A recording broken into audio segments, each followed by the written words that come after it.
Oke, jadi puji Tuhan kita akan lanjutkan pelajaran dari Counsels on Diet and Food atau petunjuk diet dan makanan Anda bagian ketiga, dan kita akan review bagian kedua. Saat ini tanggal 5 Desember. Jadi di sini dikatakan bahwa tugas kita sebagai orang Kristen, sebagai pengikut Kristus, dibilang bahwa bila mana kita menyadari tuntutan Tuhan, kita akan melihat bahwa Dia menuntut kita supaya bertarak dalam segala hal. Jadi bertarak dalam segala hal itu adalah tuntutan yang Tuhan tuntut kepada pengikut Kristus, yang mengaku sebagai pengikut Kristus.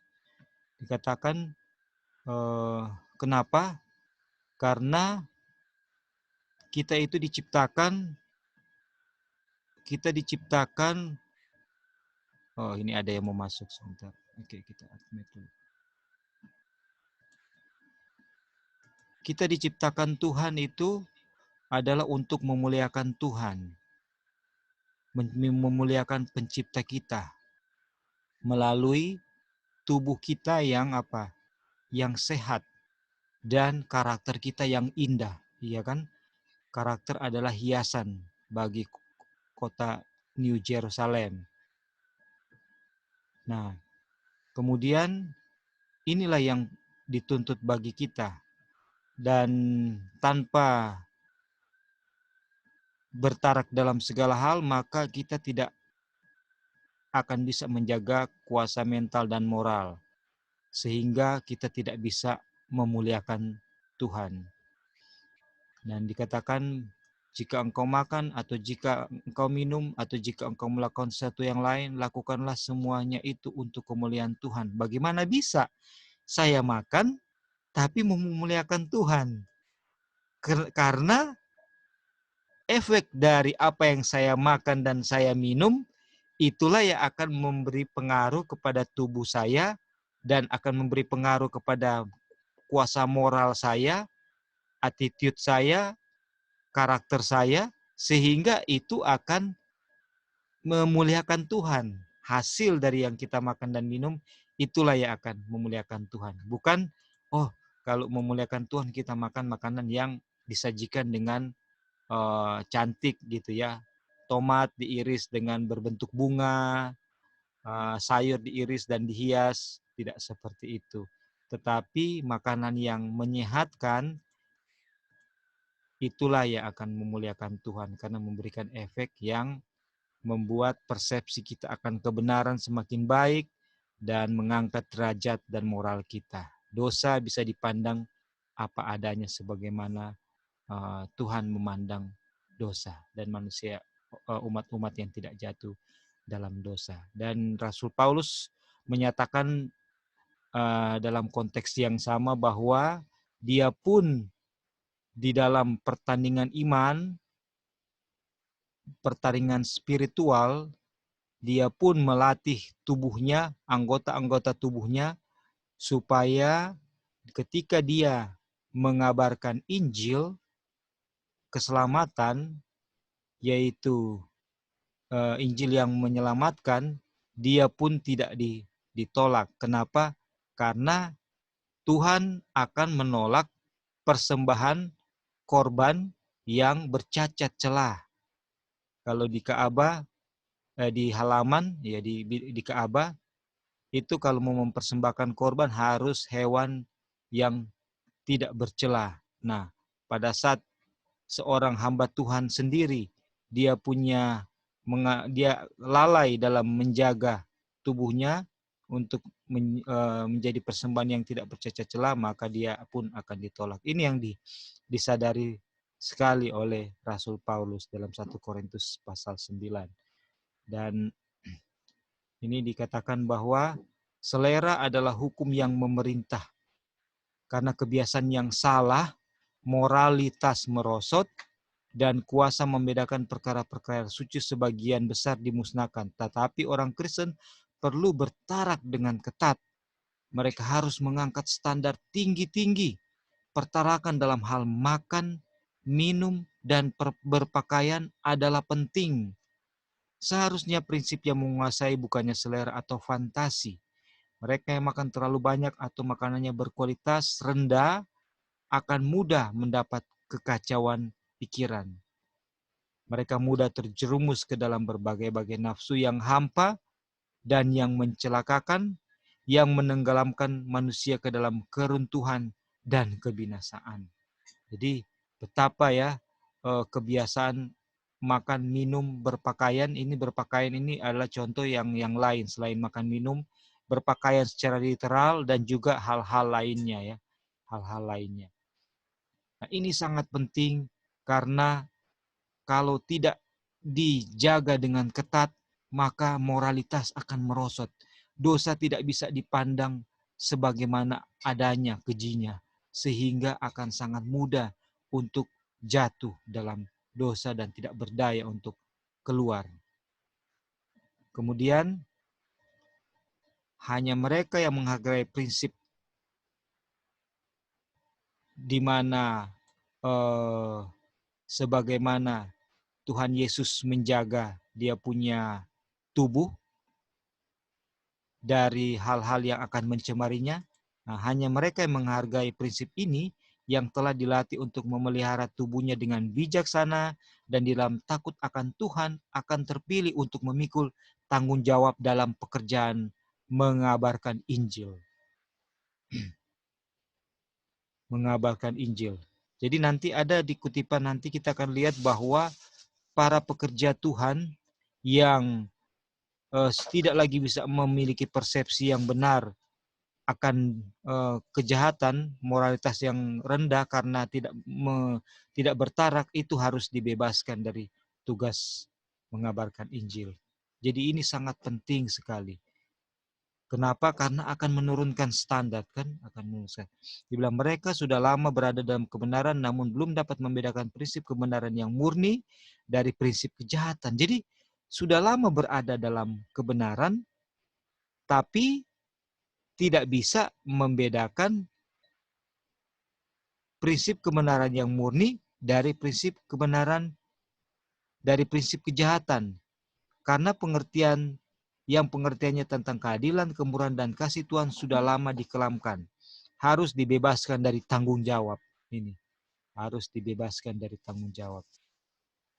Setiap jemaat membutuhkan kesaksian yang jelas dan tajam dan membuncikan trompet dalam nada tertentu. Jadi di sini dibilang setiap jemaat.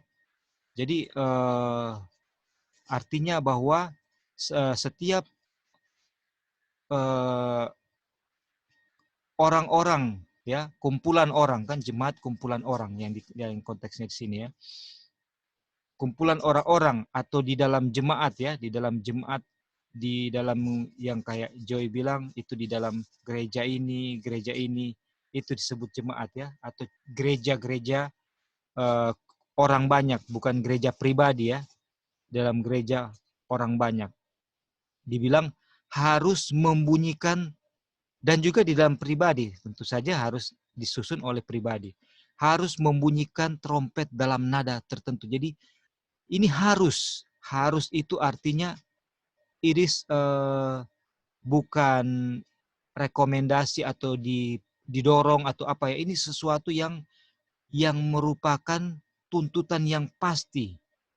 Harus membunyikan trompet dalam nada tertentu. Jadi certain sound trompet yang berbunyi certain sound itu artinya adalah harus memiliki karakter yang berbeda daripada orang-orang dunia. Dan untuk memiliki karakter yang berbeda, yang karakter Kristen atau karakter Kristus, harus dimulai dari bertarak secara ketat. Pertarakan secara ketat. Karena itu yang akan menghasilkan karakter-karakter orang-orang yang memiliki karakter dan moral yang indah. Yang akan bisa mengeluarkan certain sound. Jelas sekali dilihat oleh dunia itu akan berbeda. Tidak sama dengan apa? Dengan dunia. Dan itu dimulai dari pertarakan. Waduh, jadi kayak contoh kita ingat kan di majalah apa namanya, di Loma Linda kan pernah masuk kan di majalah apa yang terkenal itu di Amerika, eh, di mana itu, yang orang-orang Advent memiliki usia yang panjang itu kan. Nah ini contoh, karena di waktu itu pasti pertarakan yang dihidupkan ya, sehingga memiliki usia yang lebih panjang, tidak mati sebelum waktunya. Itu kan Roh Nubuat bilang tidak meninggal sebelum waktunya. Jadi ini saja dari hasil statistik saja sudah menjadi suatu certain sound dari hasil statistik. Dan secara fisikal tentu saja hasilnya juga secara moralitas akan apa? Akan lebih baik. Aduh. Oke. Kemudian pertalakan dalam hal makan, minum, dan berpakaian adalah salah satu prinsip utama kehidupan beragama. Jadi kehidupan beragama itu adalah kehidupan seseorang menjalankan imannya, apa yang dia percayai. Nah, untuk orang Kristen dalam menjalankan imannya, ini adalah prinsip utama, yaitu untuk bertarak dalam hal makan dan minum. Dan dikatakan di atas, untuk mau membangkitkan perasaan moral suatu bangsa, jadi suatu bangsa itu memiliki budaya, memiliki karakter, memiliki budi pekerti yang tinggi, itu harus agar itu bisa diangkat, itu harus dimulai dari orang-orangnya harus bisa menang dalam hal pertarakan. Dimulai dari situ.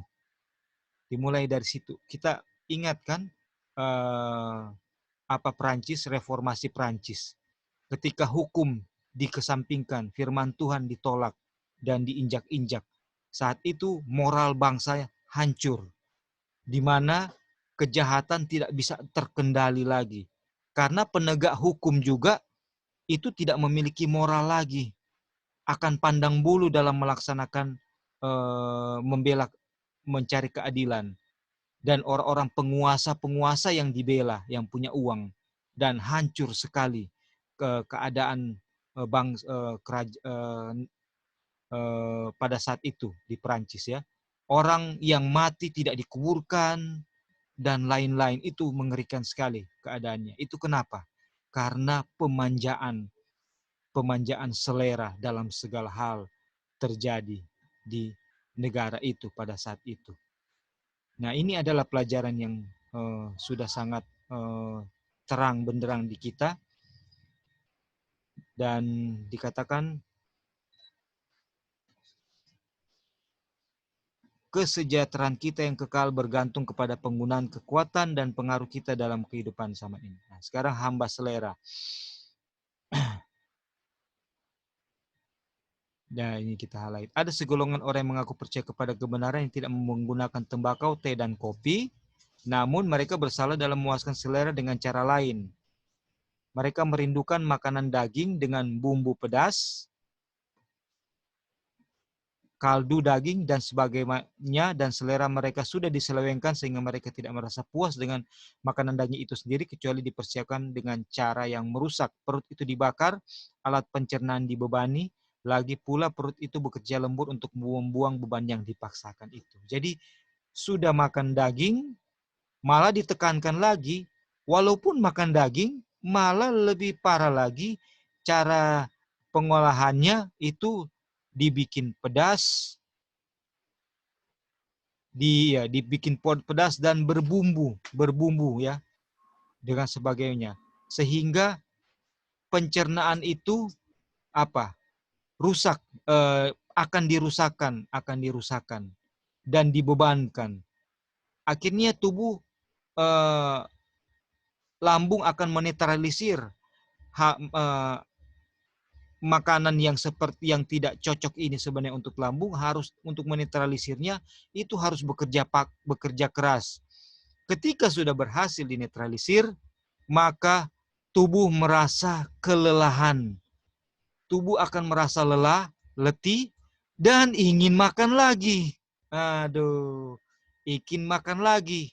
Sehingga makanan terlalu sering atau terlalu banyak. Tubuh akan merasa capek, letih, jadi lemas. Aduh, ini lemas, jadi seakan-akan lapar. Padahal ada makanan di dalam apa? Masih ada makanan di dalam lambung yang belum tuntas. Akhirnya ingin makan lagi. Itulah sebabnya kita lihat bahwa ketika orang-orang yang pemakan daging, waktu mereka mau merubah diet ke pola hidup sehat, kelihatan mereka suka lemah, lemah, merasa lemah. Kenapa? Karena mereka punya untuk di awal-awal ya, untuk di awal-awal. Karena mereka sudah terbiasa disuplai oleh makanan yang merangsang dan mau untuk selalu makan. Karena tubuh kelelahan dalam menetralisir makanan yang tidak sehat itu. Nah, ini contoh daripada tidak bertarak dalam hal makan dan akibatnya. Itu. Sehingga bahan-bahan yang merusak seperti kuah mewah, pasal puding dan berbagai makanan yang merusak semuanya yang dimasukkan ke dalam perut. Meja makan itu harus diisi dengan makanan yang bervariasi. Kalau tidak, selera yang salah tidak dapat dipuaskan. Itu. Kemudian di pagi hari para hamba sering melakukan napas yang bau. Kita tahu dia punya akibatnya akan menjadi nafas menjadi bau. Kenapa nafas menjadi bau? Karena di dalam ususnya tidak sehat seperti tempat sampah di dalam lambung, dan itu dibawa keluar melalui napas. Jadi itu akan mempengaruhi otak, pikiran akan jadi pusing, pikiran jadi berkabut, dan daya persepsi terhadap kejahatan, terhadap dosa akan akan menurun. Keputusan-keputusan yang diambil itu tidak berdasarkan kebenaran lagi, dan dosa akan dimanjakan. Aduh, kita lihat yang paling sederhana itu contoh waktu ini kan Raja siapa? Herodes ya, yang karena dalam keadaan mabuk dia mengeluarkan statement yang menyombongkan diri, dan akhirnya dalam keteledorannya maka kepala Yohanes Pembaptis itu harus terpisah dari badannya. Dan demikian juga dengan Esau, kita sudah pelajari pelajaran yang lalu. Esau, bangsa Israel, pelajaran dari bangsa Israel, dari Esau, dari zaman Sodom dan Gomora, zaman Nuh, semua itu akan terulang dengan degree yang lebih besar pada akhir zaman, di zaman kita. Itu semua karena ketidakbertarakan. Dan di sini dikatakan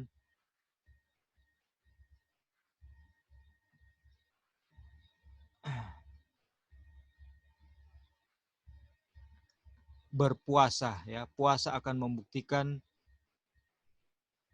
kepada mereka manfaat yang lebih besar dibandingkan dengan obat-obatan, karena perut yang sudah disalahgunakan akan menemukan bahwa istirahat yang sudah lama dinambakan dan rasa yang lapar yang sebenarnya dapat dipuaskan dengan makanan yang sederhana. Puasa di sini artinya tadinya selera kebinatangan yang masuk dan membuat tubuh, usus, otot perut, otot pencernaan, organ pencernaan kelelahan, dan tubuh merasa lelah, kepala jadi pusing.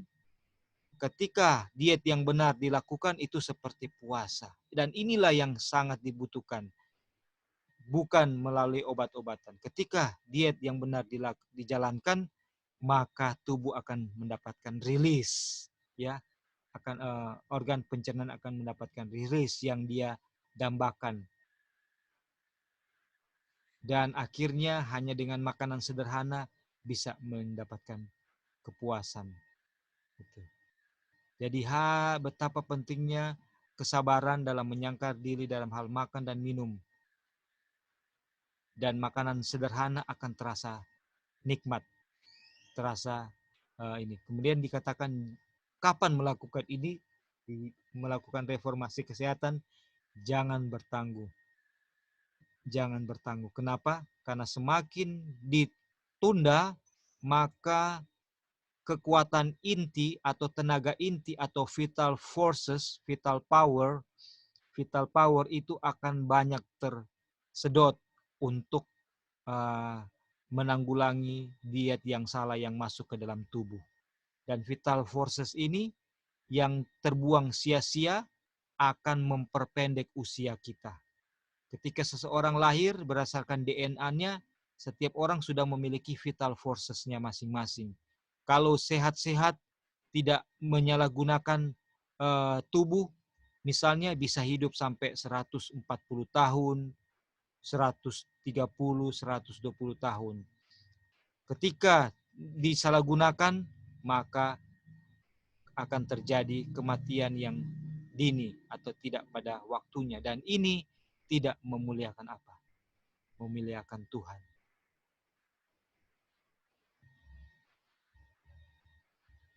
Oke. Kemudian di sini kita lihat bahwa pengaruh pemanjaan fisik, mental, dan moral.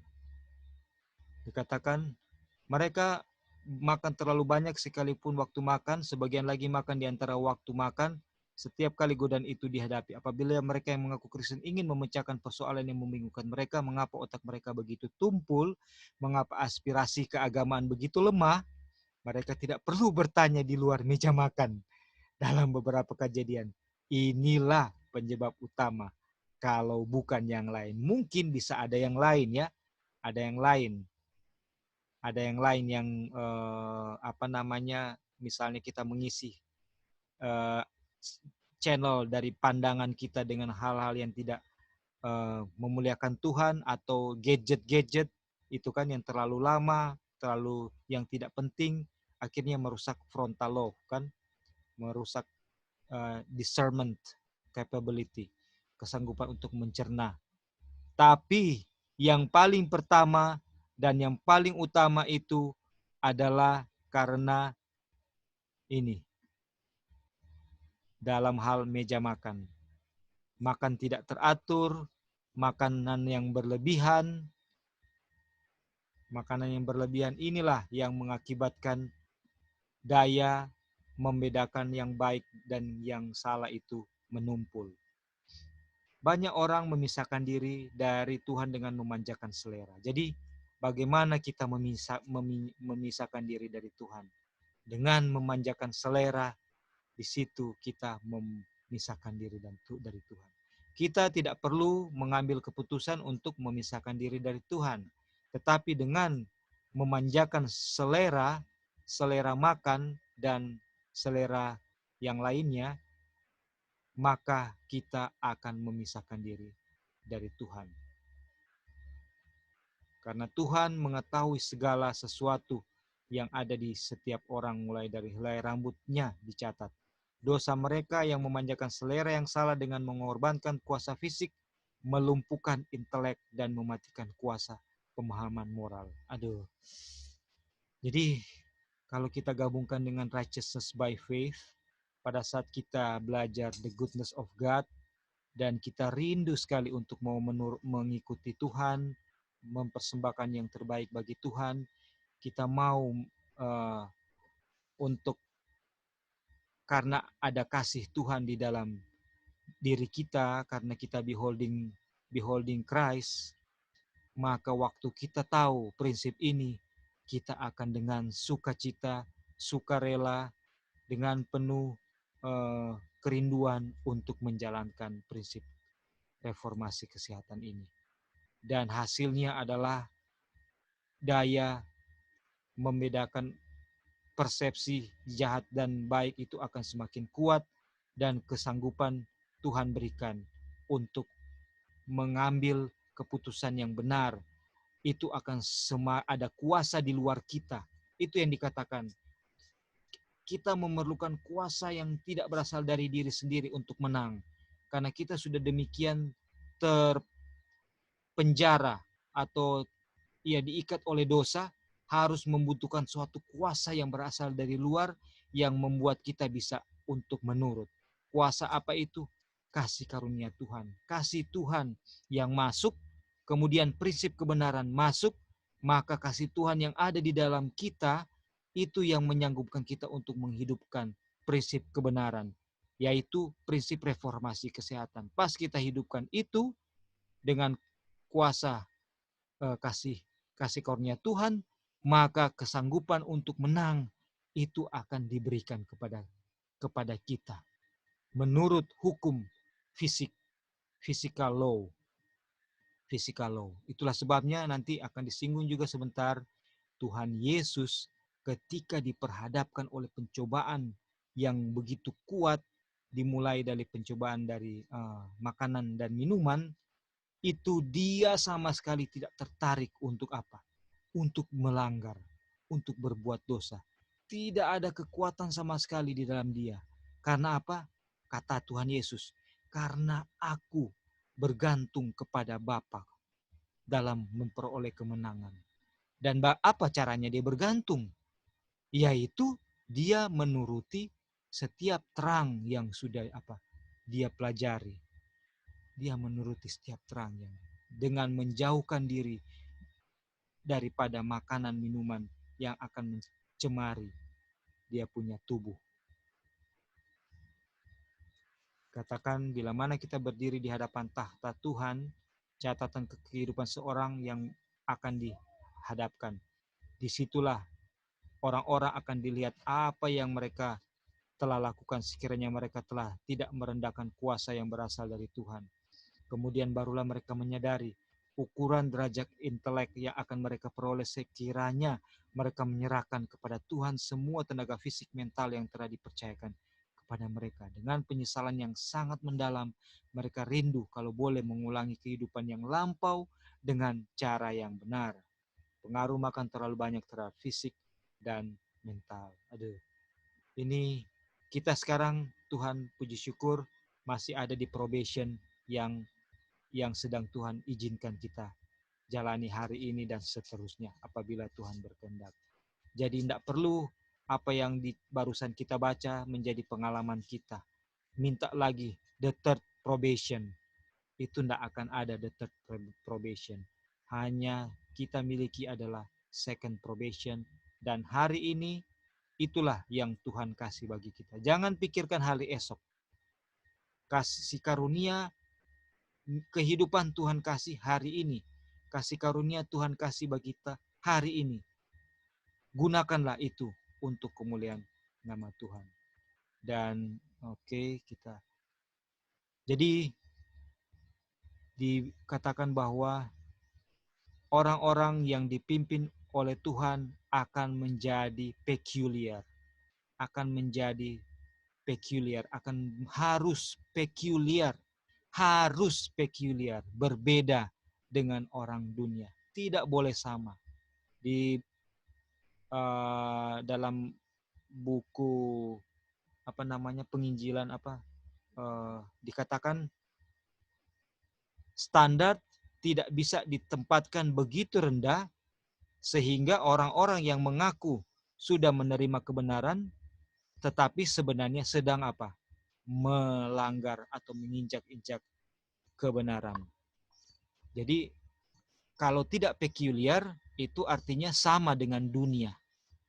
Dan ketika sedang posisi sama dengan dunia dan orang-orang dikatakan bertobat kepada kebenaran, bergabung dengan umat Tuhan, tapi umat Tuhan sedang sama dengan dunia.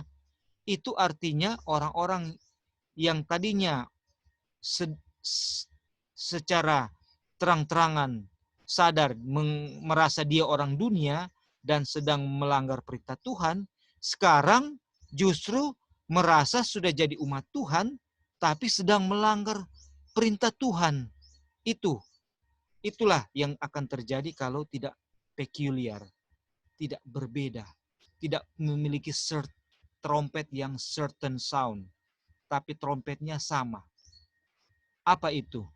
Tidak peculiar dalam pertarakan, dalam tidak menjalankan pertarakan, sehingga tidak terjadi tidak peculiar, tidak certain sound. Jadi, aduh, puji Tuhan sekali kita memiliki terang prinsip reformasi kesehatan, dan eh, Tuhan bukakan pada kita bahwa untuk menang kita harus reformasi dari meja makan. Dan inilah yang sedang dunia tunggu bagi umat-umatnya. Supaya ketika Injil itu dikabarkan, itu akan swell to loud cry. Kenapa dia swell to loud cry?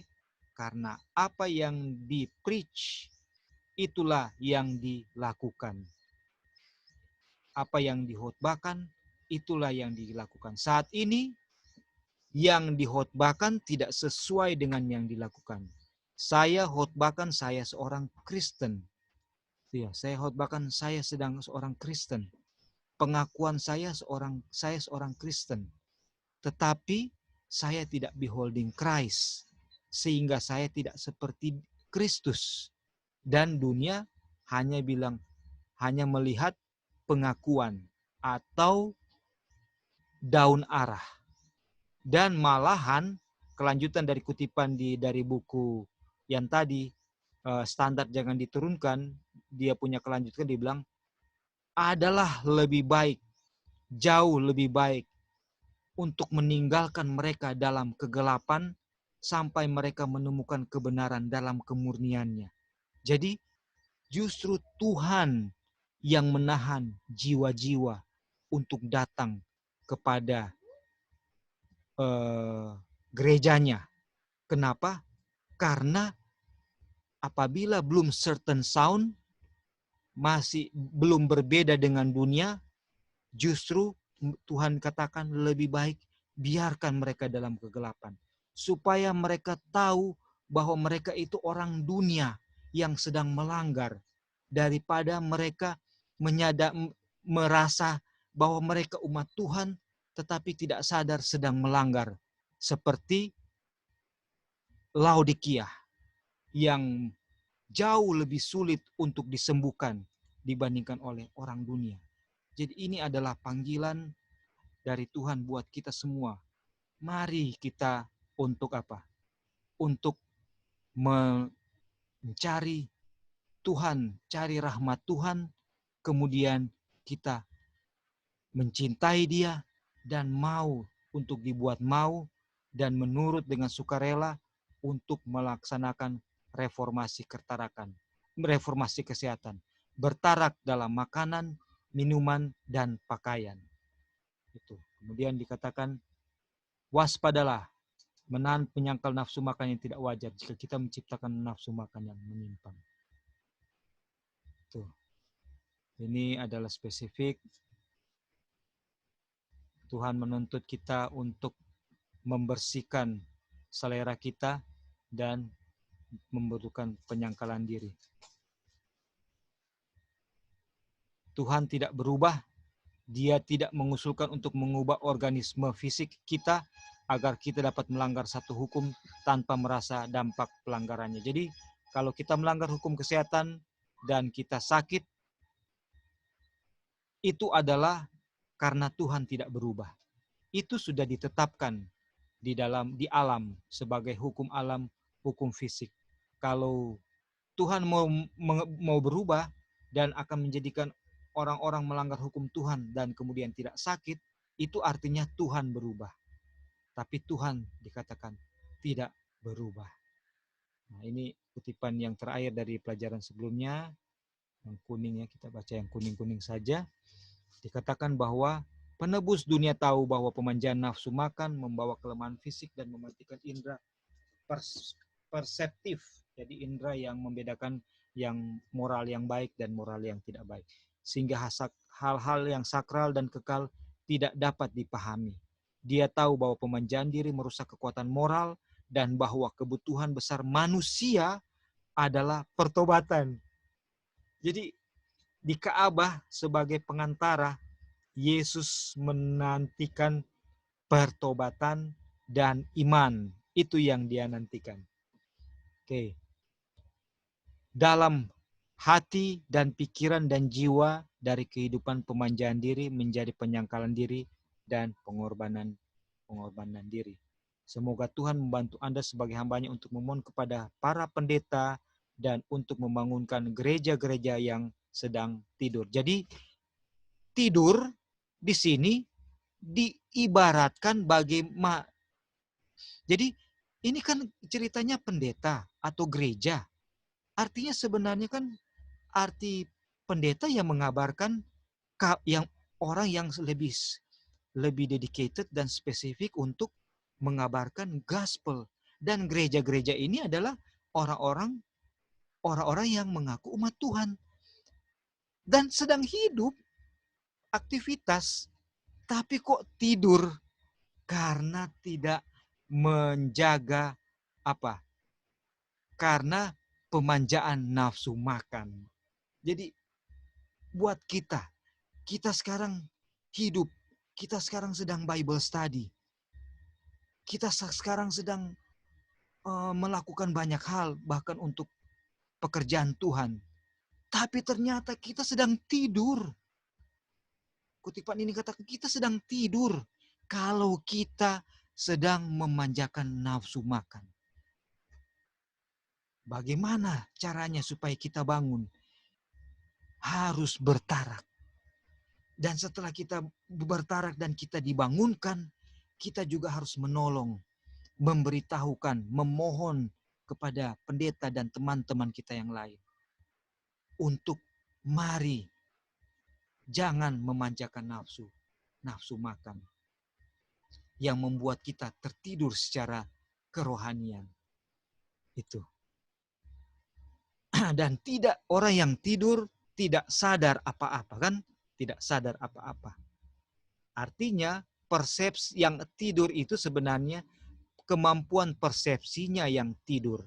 Kemampuannya membedakan yang jahat dan yang benar, yang harusnya sensitif terhadap dosa, itu tertidur dan tidak bisa untuk menurut dan disucikan, tapi akan terus melanggar. Aduh, saudara-saudara, puji Tuhan, bagi saya pribadi ini adalah teguran yang sangat keras, tetapi sangat lembut juga. Keras tapi lembut dalam arti keras itu menyatakan bahwa tidak boleh main-main karena ini berhubungan dengan keselamatan.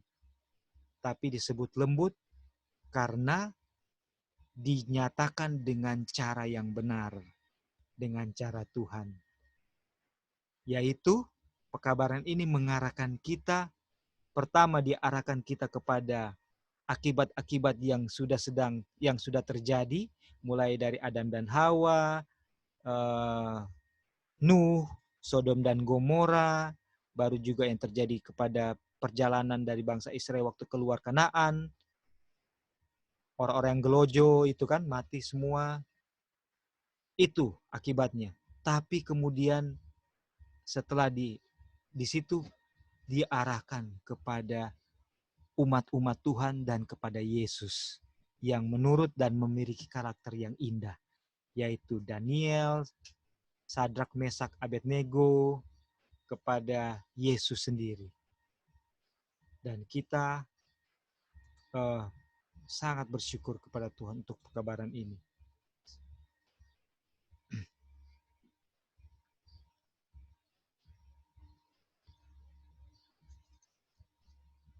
Nah, di sini dikatakan sebagai umat kita perlu mereformasi, dan terutama para pekabar Injil dan guru firman perlu direformasi. Saya diinstruksikan untuk mengatakan kepada para pendeta kita dan kepada para presiden konferensi kita, kegunaan Anda sebagai pekerja bagi Tuhan dalam pekerjaan memulihkan jiwa yang binasa sangat bergantung pada keberhasilan Anda dalam mengatasi nafsu makan.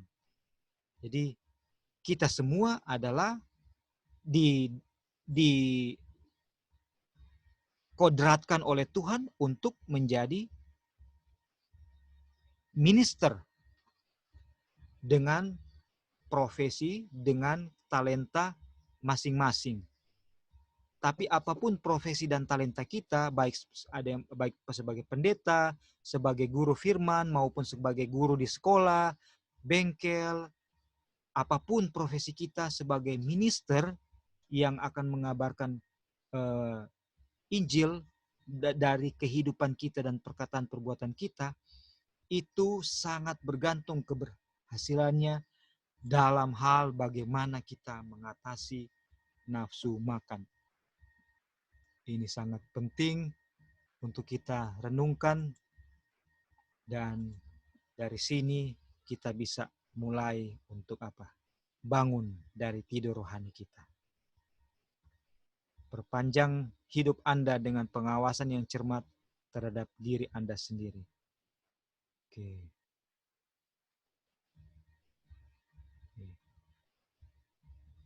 Oke. Satu-satunya harapan kita untuk mendapatkan kembali Eden adalah melalui penolakan yang kuat terhadap nafsu makan dan nafsu passion, ya, nafsu rendah, ini. Kita tahu ya, tentu ini dengan konteks righteousness by faith, ya. Bukan berarti kita dengan kekuatan sendiri berusaha menang dalam hal nafsu makan, dan kalau kita sudah bisa menurut, di situ kita bisa mendapatkan kembali Eden. Tapi semua kita tahu oleh melihat kepada Yesus. Dan semua orang yang benar-benar merasakan pengorbanan yang dilakukan oleh Kristus dengan meninggalkan rumahnya di surga untuk datang ke dunia ini, agar dia dapat dengan kehidupannya sendiri menunjuk kepada manusia bagaimana melawan godaan, akan dengan riang menyangkal diri dan memilih untuk mengambil bagian dengan Kristus dalam penderitaannya. Jadi di sini perlu untuk membaca the life of Jesus. Kenapa? Bagaimana bisa saya merasakan pengorbanan yang dilakukan Kristus waktu dia meninggalkan rumahnya di surga dan datang ke dunia ini, kalau saya tidak baca the life of Jesus yang ada di Kerinduan Segala Zaman? Nggak mungkin. Jadi tulisan prinsip ini berlaku kepada semua orang yang sudah membaca the life of Jesus.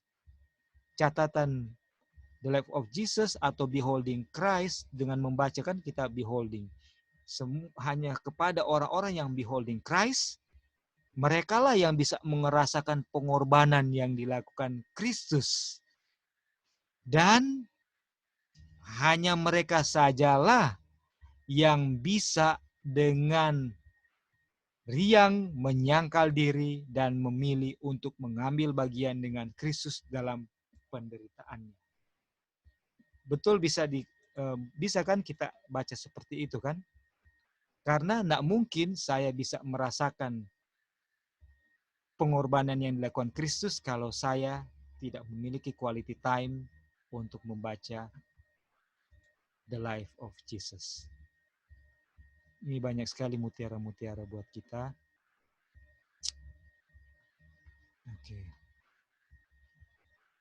Oke, sampai di sini kita lihat ya. Kita sudah sampai di mana?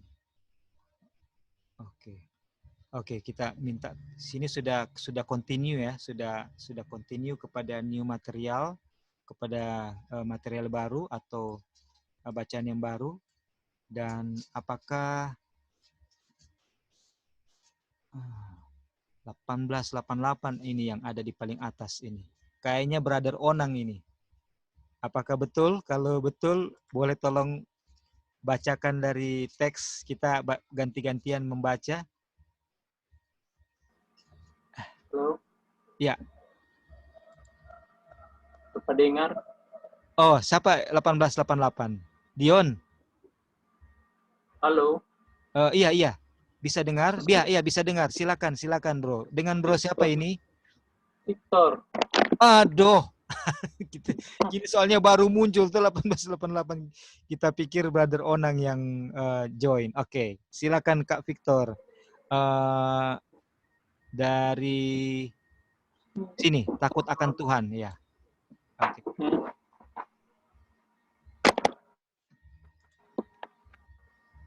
Takut akan Tuhan.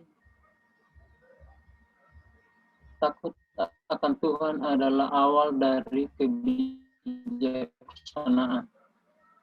Mereka yang menang saat Kristus menang harus terus-menerus menjaga diri mereka dari godaan setan. Nafsu makan berani yang tercerah.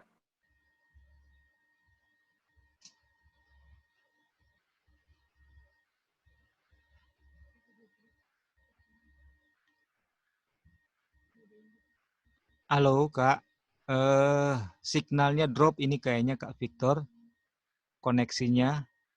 Kita nggak bisa dengar. Halo, halo Kak.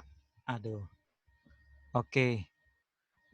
Masih belum bisa dengar ini suara Kak Victor. Jadi sayang sekali. Terima kasih Kak. Ini walaupun dalam kesehatan lagi istirahat ini, tapi bisa menyanggupkan untuk mencoba membaca ya. Oke, oke. Terima kasih Kak sudah mencoba. Puji Tuhan.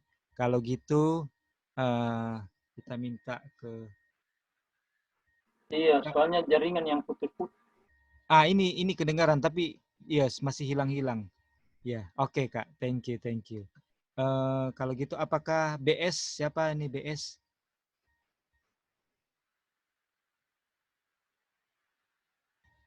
Apakah ID BS boleh bacakan salah satu dari situ?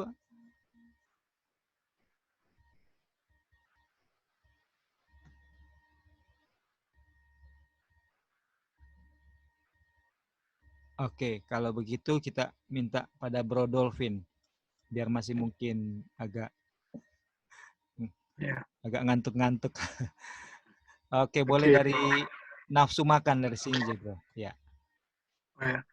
Nafsu makan dan hawa nafsu harus dibatasi dan dibawa kendali hati nurani yang tercerahkan, agar intelek tidak terganggu, daya pemahamannya bersih sehingga cara kerja setan dan jiranya tidak dapat ditafsirkan sebagai pemeliharaan Tuhan. Wow. Banyak yang menginginkan pahala dan kemenangan akhir yang akan diberikan kepada pemenang, tetapi tidak bersedia menanggung kerja keras, kekurangan dan penyangkalan diri seperti yang dilakukan penebus mereka. Hanya melalui ketaatan dan upaya terus-menerus, kita akan menang saat Kristus menang. Oke, nanti Bro lanjut, tapi ada tambahan dari sini, Bro. Mutiara-mutiara yang boleh kita ambil. Ini kita mau ulang yang tadi dibaca, yang nafsu makan dan hawa nafsu harus dibatasi dan dibawa kendali hati nurani yang tercerahkan, agar intelek tidak terganggu, daya pemahamannya bersih, sehingga cara kerja setan dan jeratnya tidak dapat ditafsirkan sebagai pemeliharaan Tuhan. Ini hal yang samar-samar ya. Kadang-kadang kita sudah makan sesuatu yang salah, tiba-tiba kita merasa sehat oleh makanan itu, kita anggap bahwa kita sudah sedang dipelihara oleh Tuhan. Itu dia. Oke. Lalu misalnya begini ya, apa ya? Saya lagi pikir contoh yang paling ketika kita, ada tante saya sering bilang begini, makan apa saja yang penting didoakan. Kita berdoa dalam nama Yesus itu pasti diberkati. Nah ini salah satu contoh.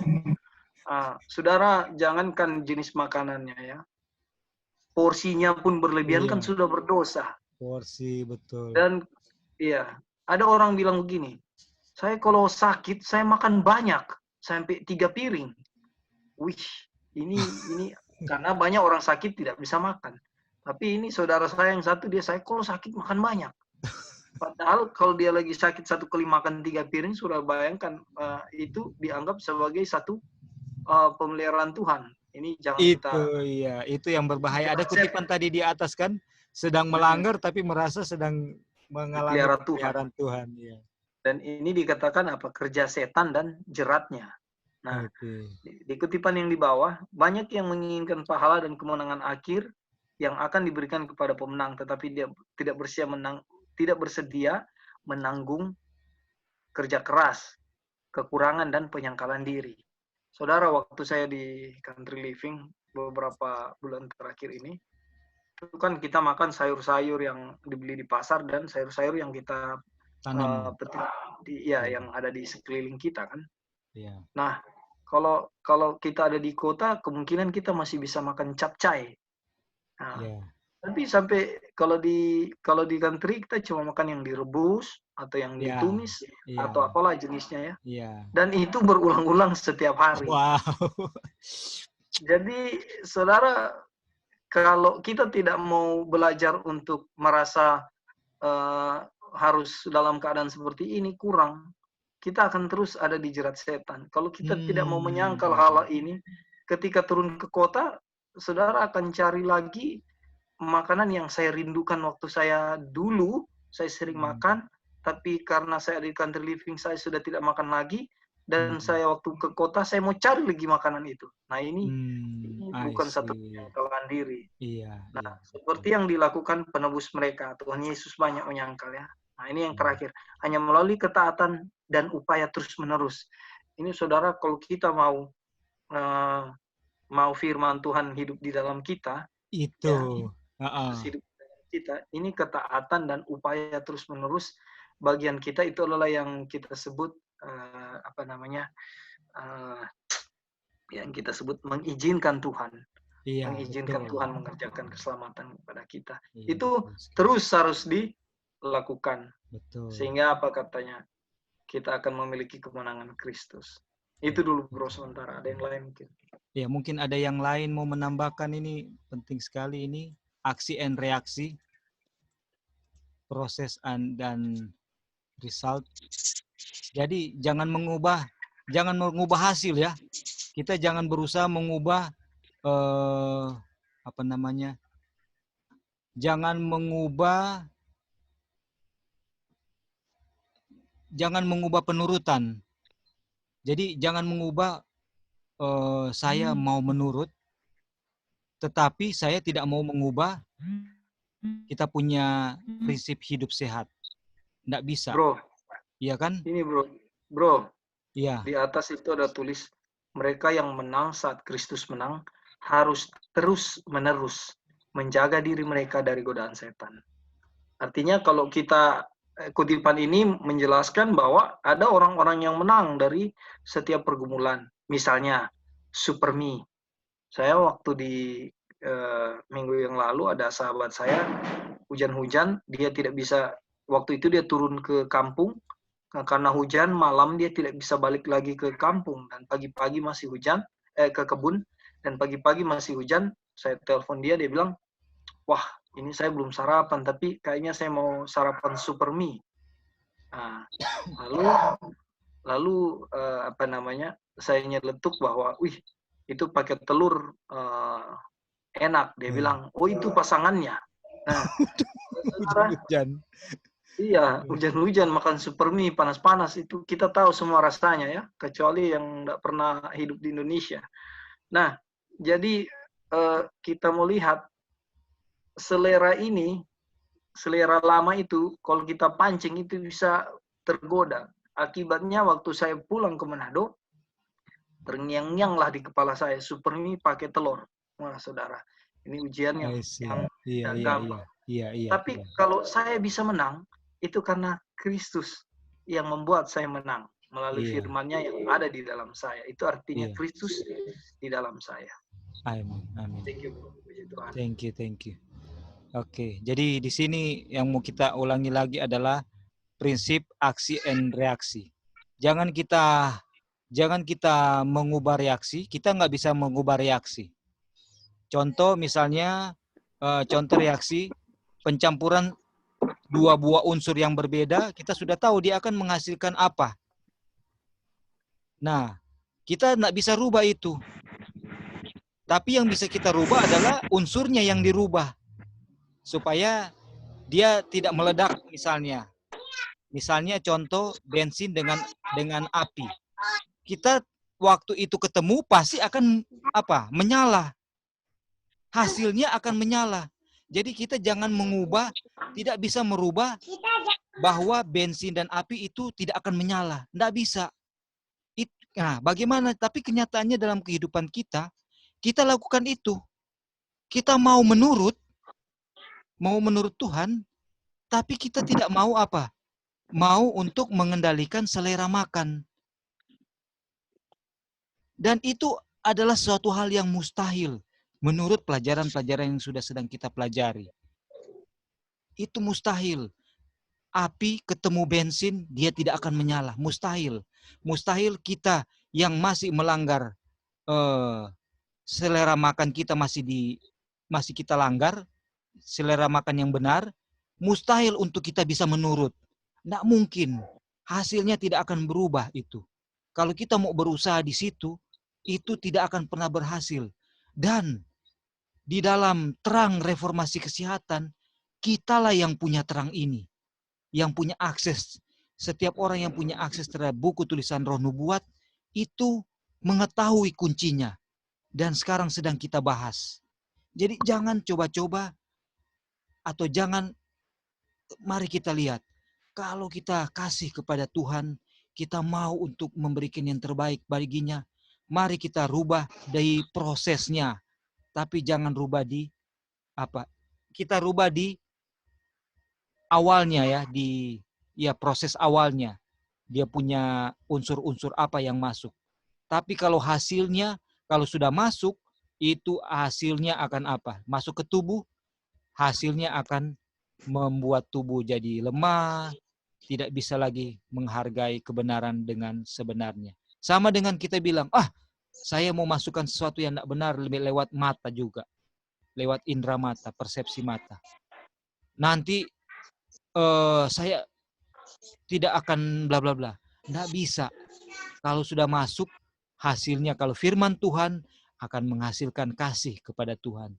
Tapi kalau bukan firman Tuhan, maka hasilnya akan menuntun kepada pelanggaran dan pemanjaan pelanggaran. Itu kira-kira ya prinsip yang kita dapat ya. Oke, ada lagi yang mau menambahkan sebelum Bro Dolphin mau melanjut kepada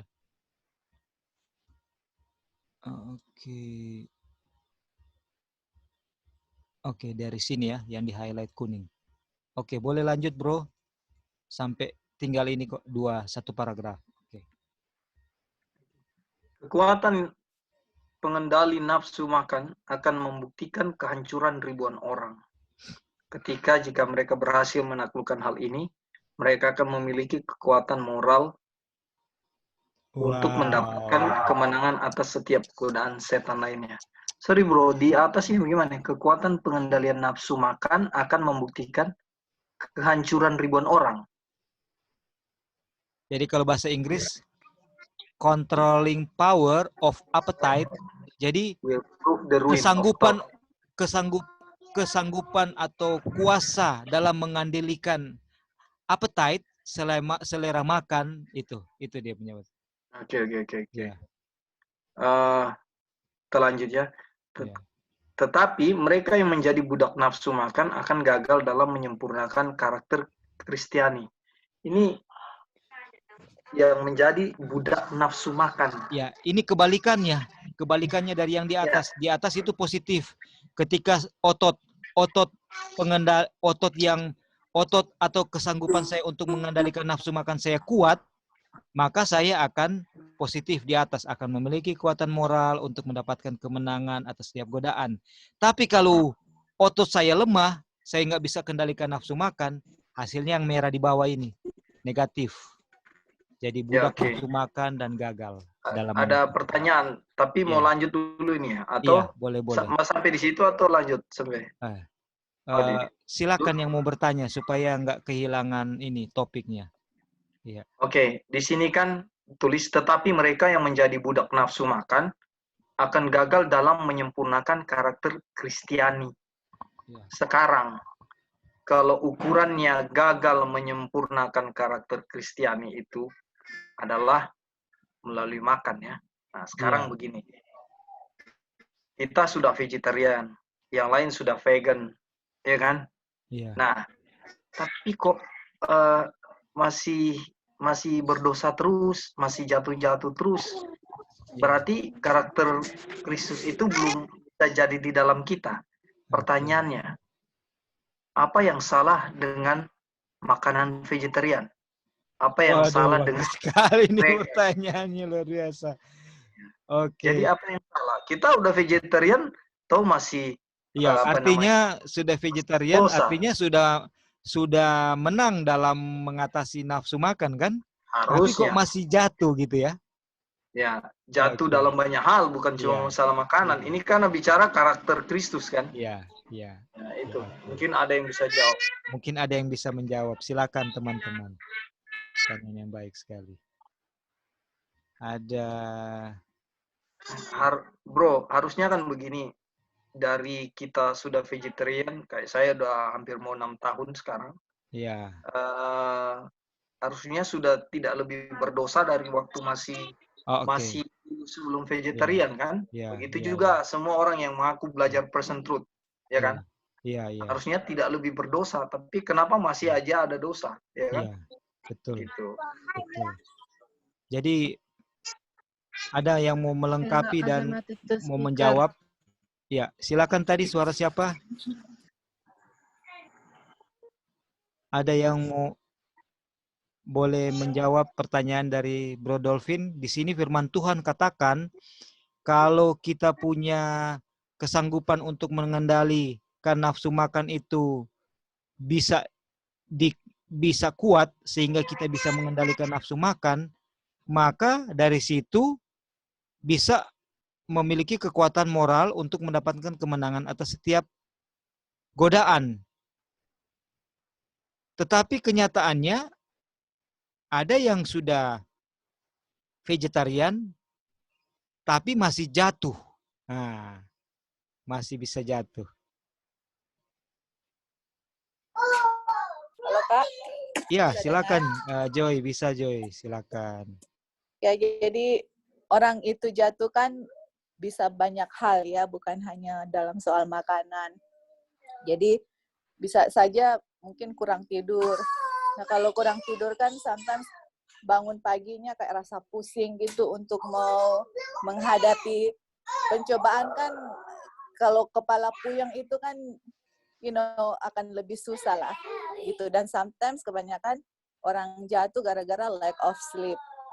Jadi banyak poin ya, bukan hanya dalam soal makanan. Memang makanan itu sangat penting, cuman bukan hanya itu satu-satunya tolak ukur kita.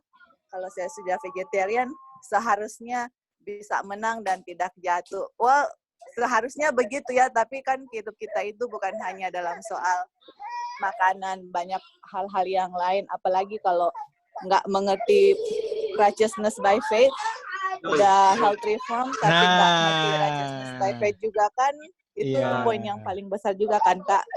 Makanya kan selalu Ellen White bilang third angel's message itu harus combine dengan health reform begitu. Itu dia punya yang kita bisa share. Thank you. Ya, silakan Bro Dolphin, silakan. Yang kita maksud tadi bukan di makanan juga, di semuanya kan. Karena kan berbicara penyempurnaan karakter Kristus kan. Artinya Oke. Jadi health reform sudah dihidupkan, tapi masih jatuh gitu ya. Kalau sudah bilang health reform kan di situ sudah nafsu makan, tidur tepat waktu, nah gitu ya. Bukan juga Bro, karena begini. Kalau tadi kan disinggung di atas, kalau kita nggak bisa jaga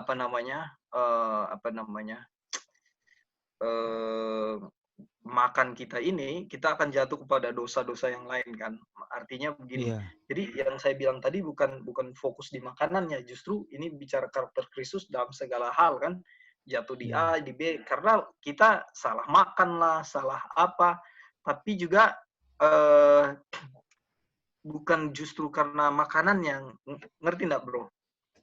Tapi Ya, kenapa kita yang sudah vegetarian, kok masih saya ya, berdusta sih?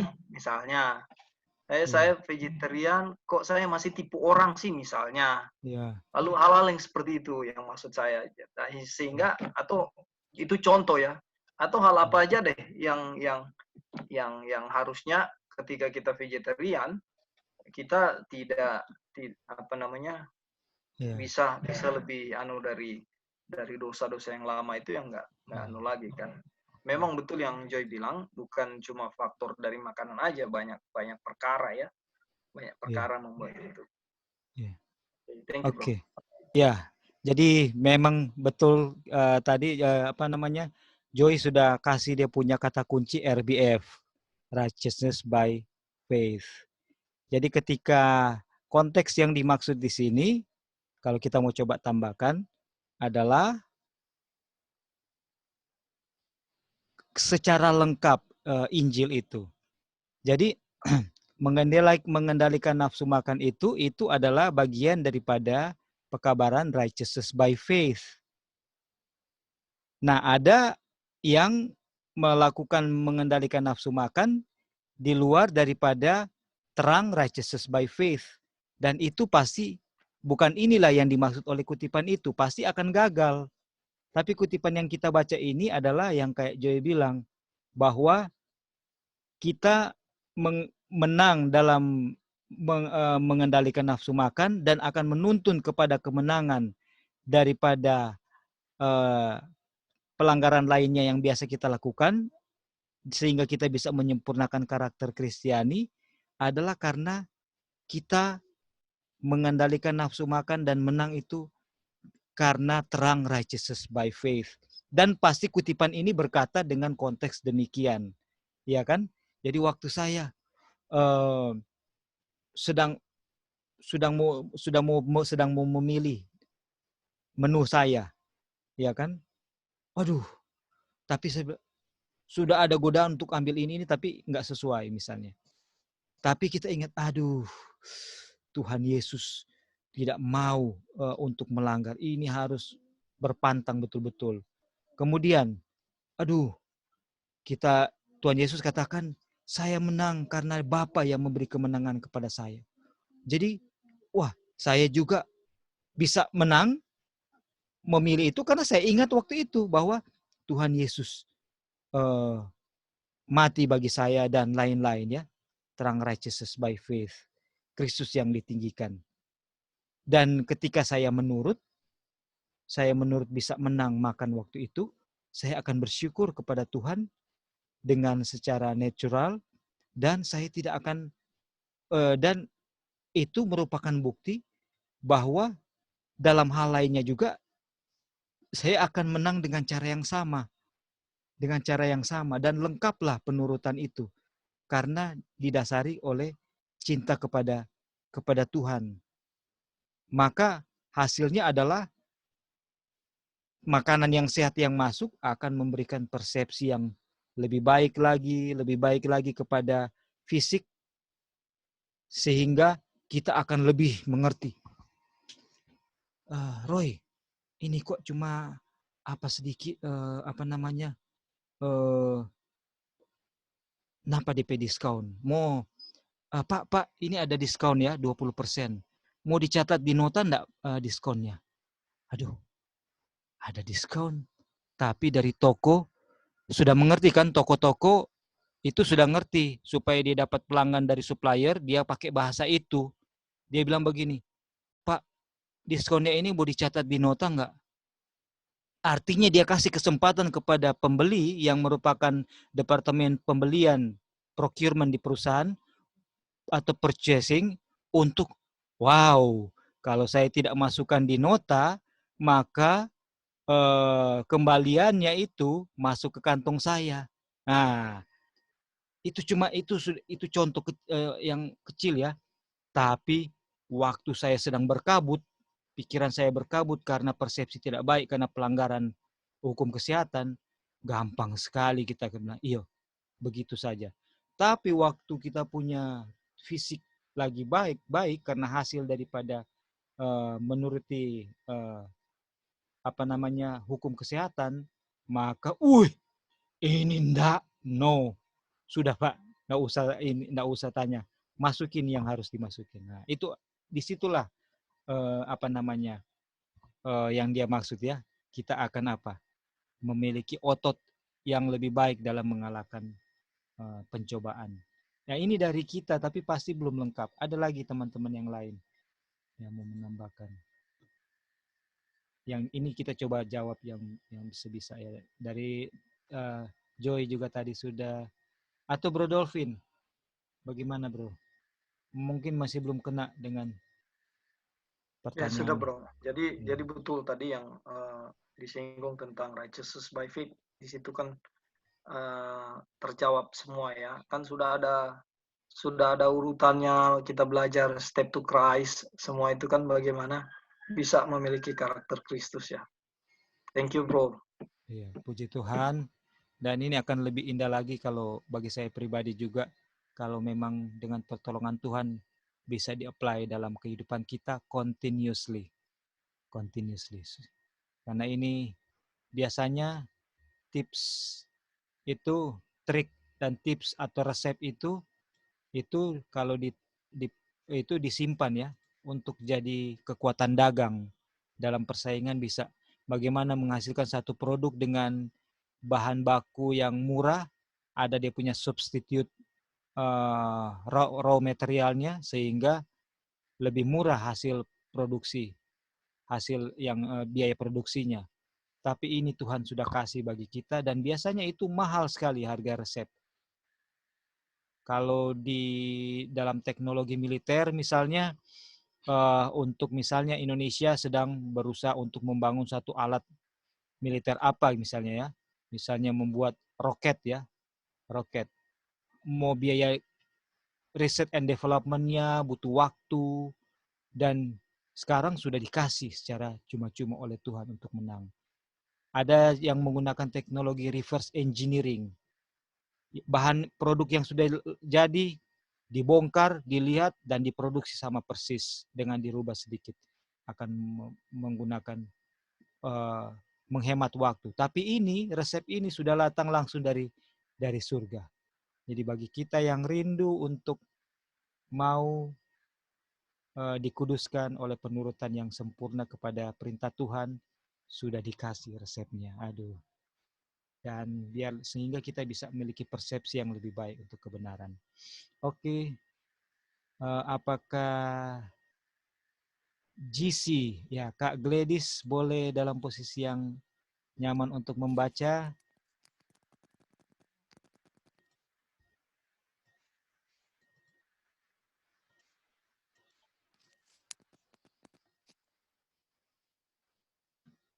Halo, Kak. Kebiasaan. Ya, Kak. Gimana, Kak? Boleh, Kak? Ya. Ya. Ya bisa. Tidak mungkin. Boleh. Ya. Tidak mungkin bagi siapapun untuk menikmati berkat pengudusan sementara mereka egois dan rakus. Mereka mengeluh karena beban kelemahan, karena kebiasaan makan dan minum yang salah, yang melanggar hukum kehidupan dan kesehatan. Banyak yang melemahkan organ pencernaan mereka dengan memanjakan nafsu makan yang menyimpang. Kekuatan konstitusi manusia untuk melawan penyalahgunaan yang dilakukan di atasnya sungguh menakjubkan. Tetapi kebiasaan salah yang terus-menerus dalam makan dan minum yang berlebihan akan melemahkan setiap fungsi tubuh. Biarlah orang-orang yang lemah ini mempertimbangkan apa yang mungkin mereka lakukan. Jika mereka hidup dengan temperamen dan meningkatkan kesehatan, alih-alih menyalahgunakannya.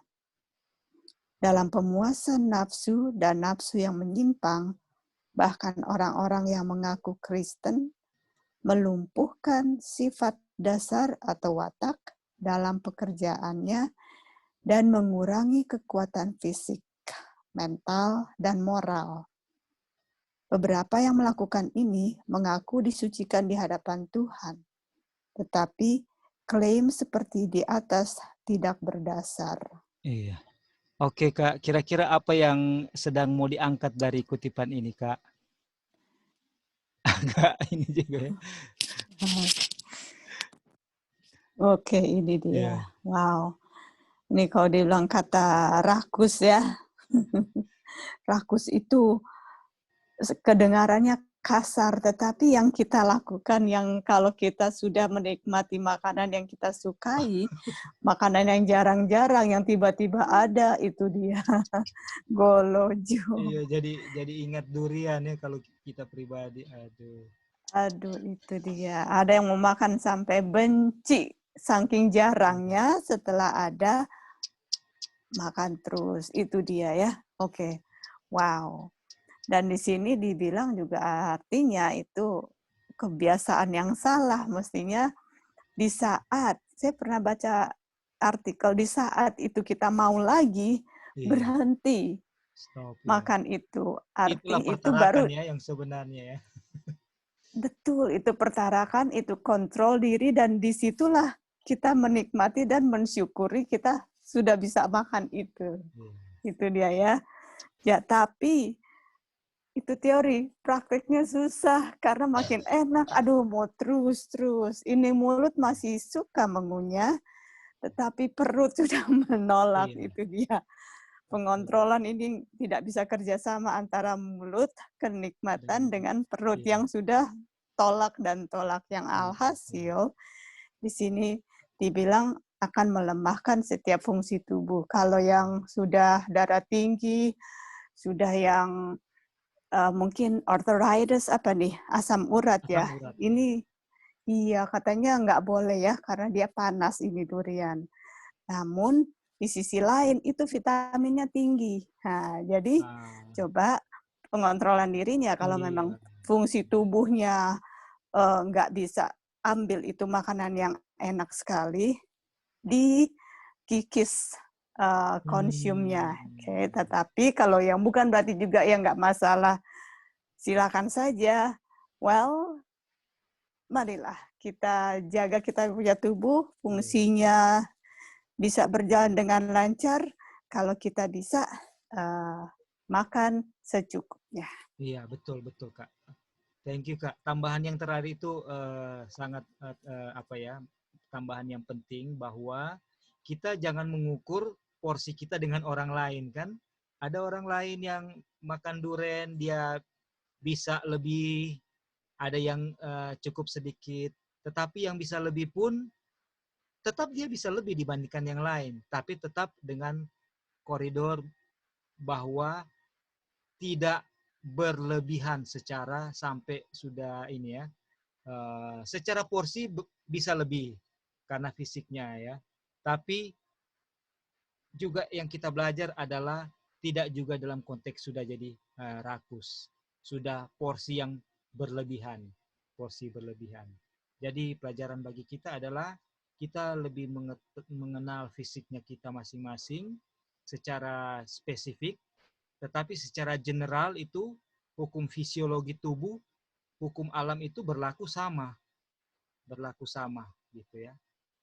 Setiap orang yang jatuh pasti jatuh ke bawah, tidak ada yang jatuh ke atas. Itu secara general, tapi secara spesifik tiap orang ada perbedaan karena metabolisme tubuhnya berbeda. Ada orang makan sedikit sudah cepat gemuk karena dia punya metabolisme tubuh lebih lambat dia untuk itu untuk diproses di tubuh. Tapi ada yang cepat metabolisme tubuhnya, jadi sudah makan porsinya sudah lebih dari yang satu, tapi tetap apa? Tetap tidak gemuk. Jadi kita yang Tuhan kasih untuk harus mempelajari. Kita ingatkan pelajaran medical missionary dalam hal health reform, kita harus mempelajari tubuh kita, fisiologi dan tubuh kita sendiri.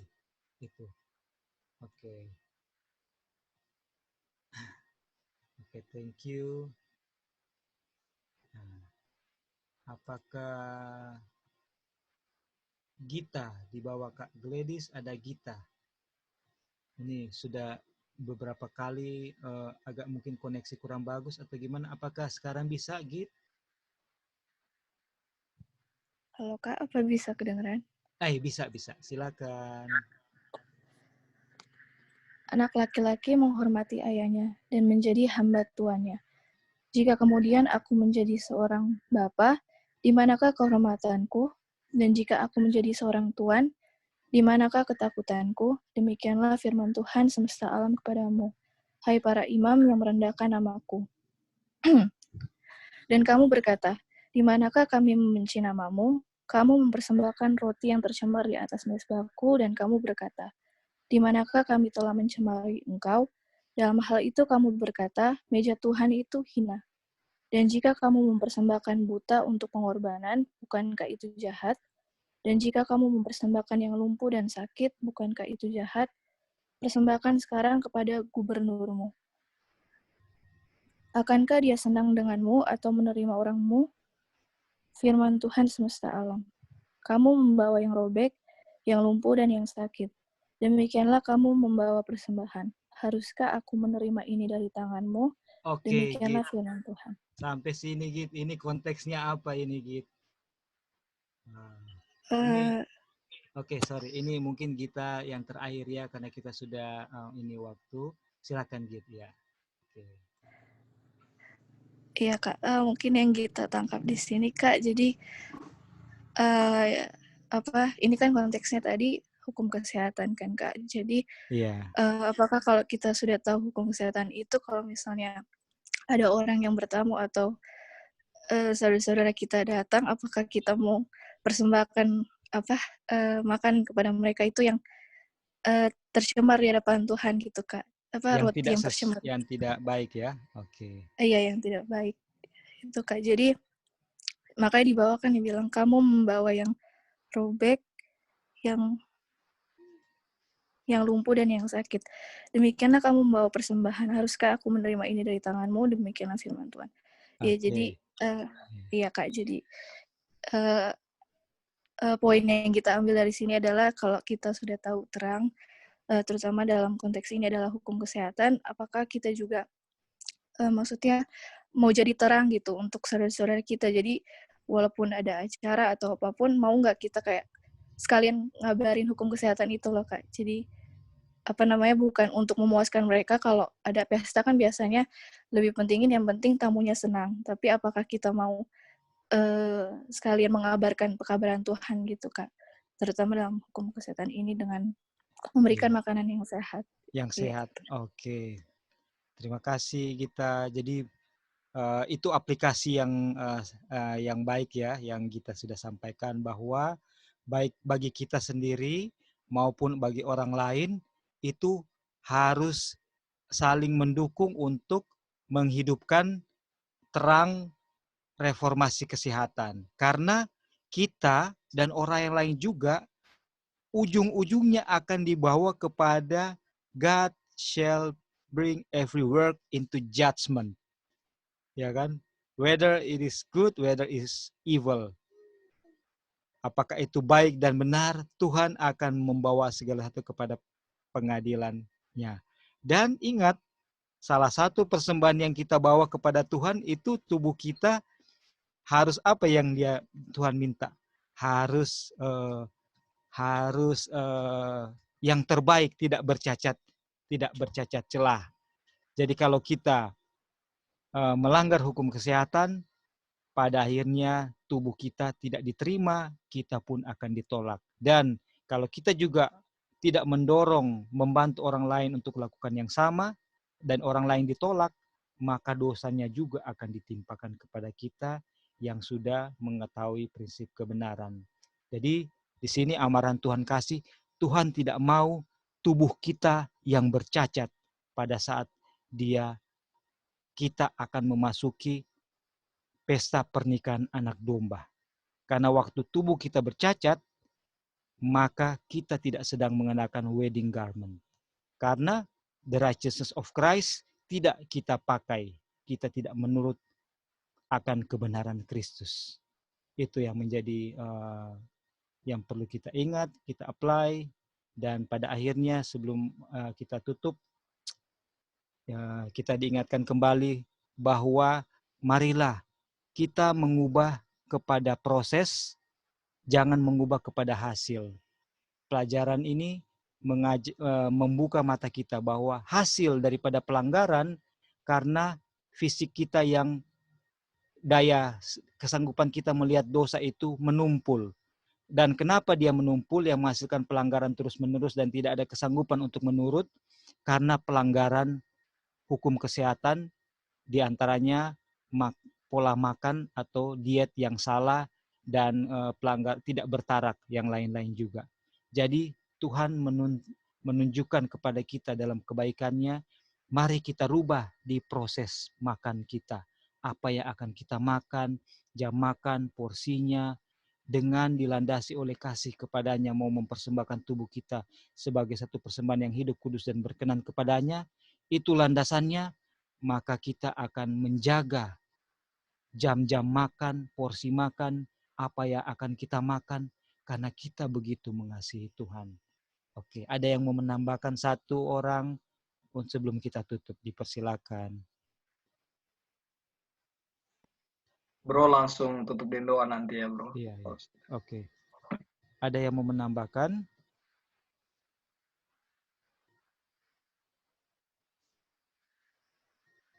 Oke, kalau sudah tidak ada, puji Tuhan untuk firman-Nya, dan biarlah ini menjadi kekuatan buat kita semua, karena kita bawa ini semua di dalam nama Tuhan Yesus, yang adalah pencipta, penebus, juru selamat, dan pengantara kita dengan Bapa di sorga. Amin.